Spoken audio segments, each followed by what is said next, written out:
Actually, I'm a little nervous here. I had an experience this week. This little kid came up to me and he said, "You know, Father, when I'm older, I'm going to give you money." I said, "Oh, that's really nice of you. I'm going to give you a lot of money, Father." "Wow, that's really thoughtful of you. Why are you going to do that?" Or, what prompted you to do that? "Well, my dad said you're the poorest preacher he ever heard. So, hopefully." Now, our first reading today was a reading from the book of Daniel. Daniel? Okay, I couldn't really hear them. First reading today was a reading from the book of the prophet Daniel. Okay, that's important for us. And why do I say that? Because Daniel, in his writing, was distinct, was different than the other prophets. Because Daniel's writing is generally considered to be apocalyptic, just like the book of Revelation or Apocalypse. Yeah. What exactly is this apocalyptic literature? It's deeply symbolic, deeply figurative, not easy to understand.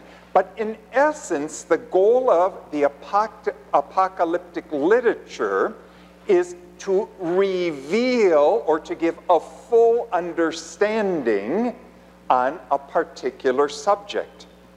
So we need to go back to that book of Daniel. When did Daniel write his book? Now, just calm down, not everybody at once. When did he write his book? What was that? What did you say? Oh, that's right. She said 165. Good, yeah. 165 years before the birth of Christ, approximately. Very sharp little kid that you've got there. So he wrote his book 165 years before Christ. Why is that important? Because at that time, the Jewish people were being persecuted. And what Daniel wanted to underscore was, despite their trials, despite their tribulations and persecution, God would still be with them. They would never be abandoned by God. He would give true meaning to their suffering, to all of their trials and tribulation. Yeah. We reflect on Christ the King. Yeah. And we move into our gospel. And our gospel reading today was different than most of the gospels that we've heard recently, because almost all of the gospels during this liturgical year have been readings from Saint Mark, while today's reading was from Saint John. Okay, we can take a step back and just reflect on this. The synoptics, Matthew, Mark, and Luke, generally focused on the humanity of Christ, versus John focused on Christ's divinity. Yeah, and so that's why this gospel reading was selected today. It focuses on the divinity of Jesus Christ. Although it's interesting how John presents this whole reading and how it ties into that apocalyptic literature. Because in our apocalyptic literature, that is to say, the first reading today from Daniel, who is coming down from heaven? The Son of Man. That's right. We were focusing there on his human nature. Our gospel focuses on his divine nature. So when we talk about Jesus, the King of the universe, first thing that we really need to clarify is that whole notion of king or kingdom.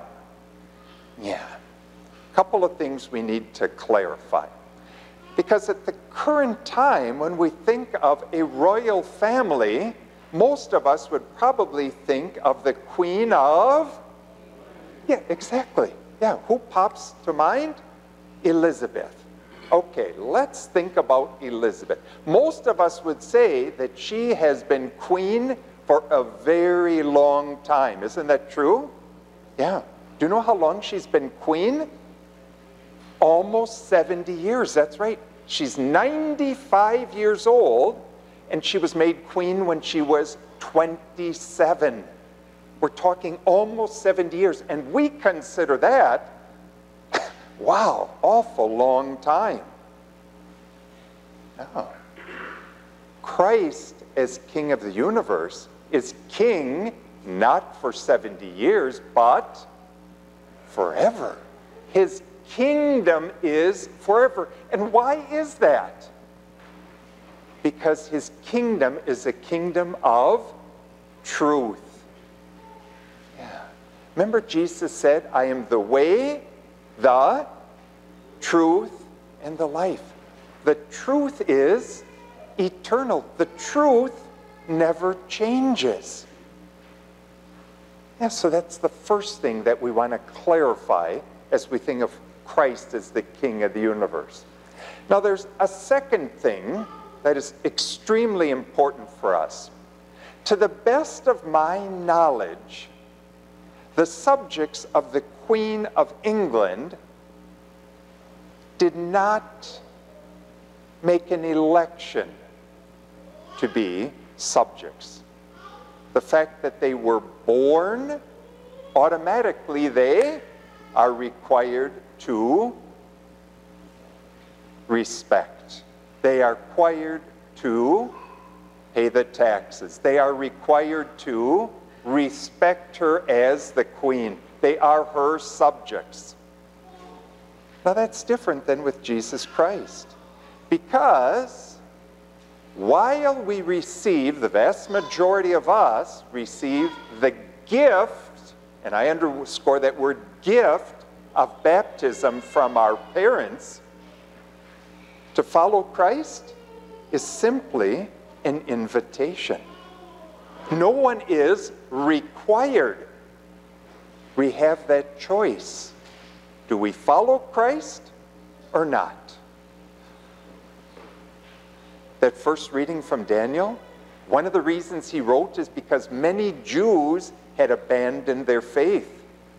Yeah, it was much easier to select material things, fall into materialism, than to be faithful to God.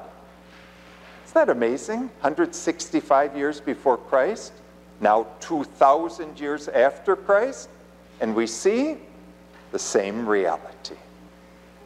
Yeah. Second point we should underscore. But then there's a third one that I really feel is the key thing for all of us today as we celebrate this solemnity. And what does that relate to? Did any of you see the Netflix series of The Crown? You might remember that there was one episode which spoke of an experience in the life of Queen Elizabeth. It referred to a catastrophe in Wales. There was a small town, if I'm not sure it's called Aberfan, in Wales. It was a coal mining town. Traditional, simple little village. The coal mine, located on the hill, and as one came down the hill, the first building was the grade school in the village. And unfortunately, in 1966, the coal mine, in essence, caved in.